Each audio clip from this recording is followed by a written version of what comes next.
name is Justice Sophia Akuffo. I'm a retired judge. I've known Kofi since the 80s because we were all in the university.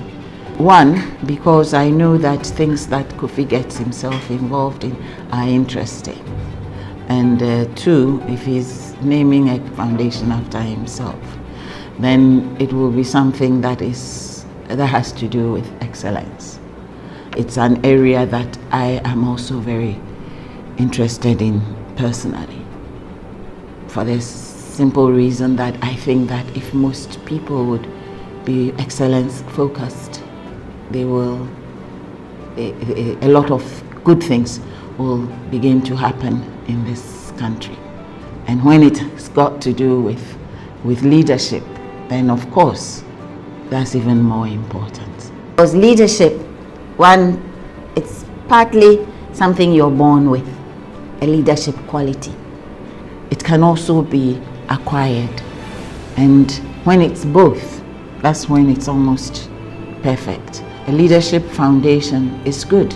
It's good for seminars, for workshops, for scholarships, for discussion groups, for in so many ways. It's almost limitless what a foundation like that can be doing. We could even be going into schools, into second cycle schools, because sometimes it's good to catch them young and begin to inculcate polity and quality leadership into young people. If you want to be a leader, you should be also somebody willing to learn leadership through service.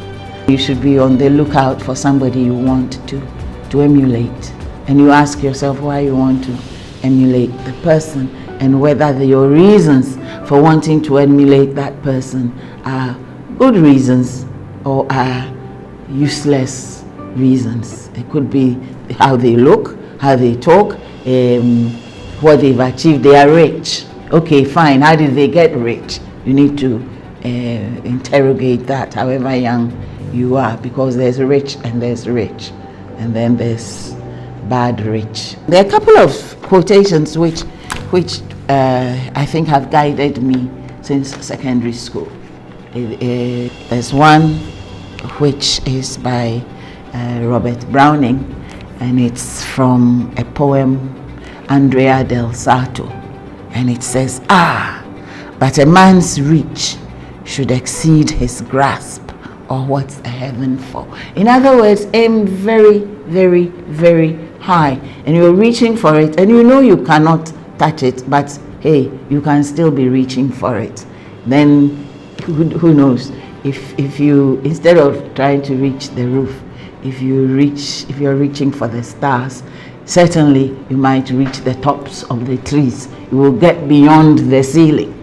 Always set high standards, which initially may look impossible, but once you venture, you will realize that, whoa, I've almost reached it. And then sometimes you will reach it, and if you reach it, then you set a higher standard, because then it wasn't high enough. Yes. So how high is high? Is as high as you can't reach it. That's what one should be reaching for. A good leader is always on the lookout for where they can be of best effect, because a good leader should also be looking for the next challenge. You should be looking for who you can influence positively.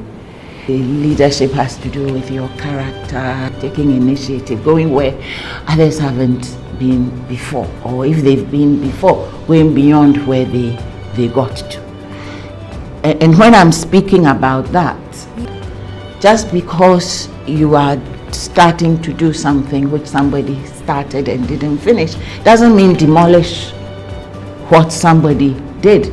Study what the person did. What can you build on it?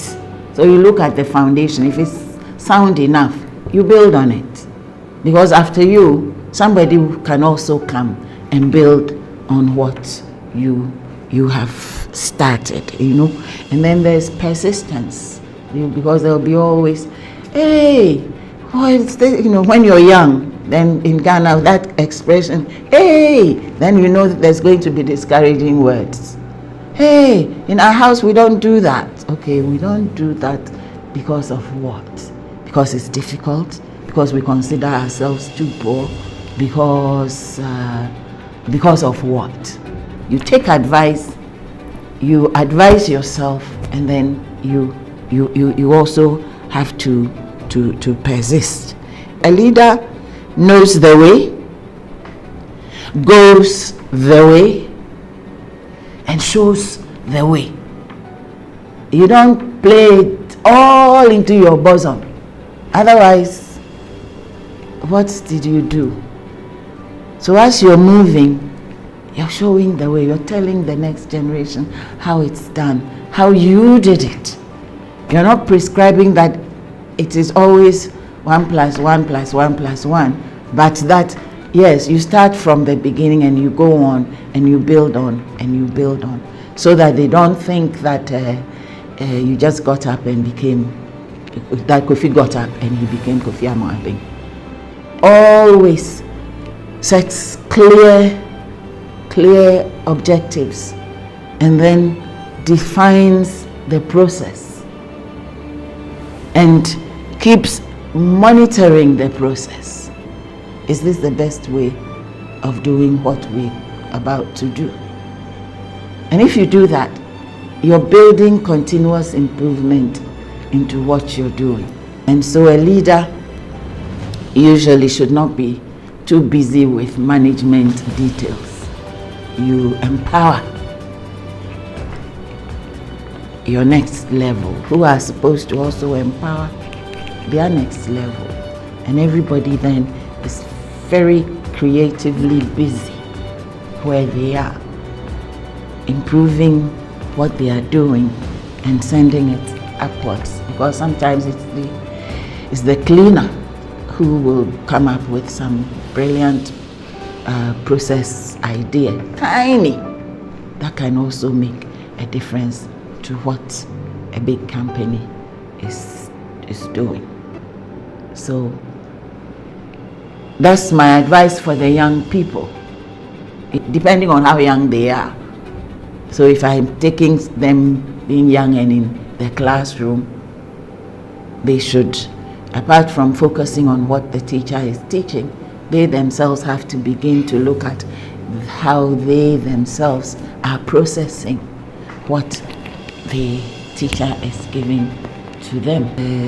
Eighth in a family of 10, and lots of big brothers. I'm in primary school, they are in secondary school. And what they used to do was, when they come, they grab you and they'll be, hey, come and sit here, and they start teaching you the things they are learning in secondary school. And later on, it suddenly dawns on me, maybe a teacher asks a question in class 2 or 3 years later, and I know the answer. And it was not the teacher who taught me, it was my brother who was doing his revision on me. So they were sharing. They were older, they were sharing. So when you're young, you share with those who are younger than you. And it makes life more interesting.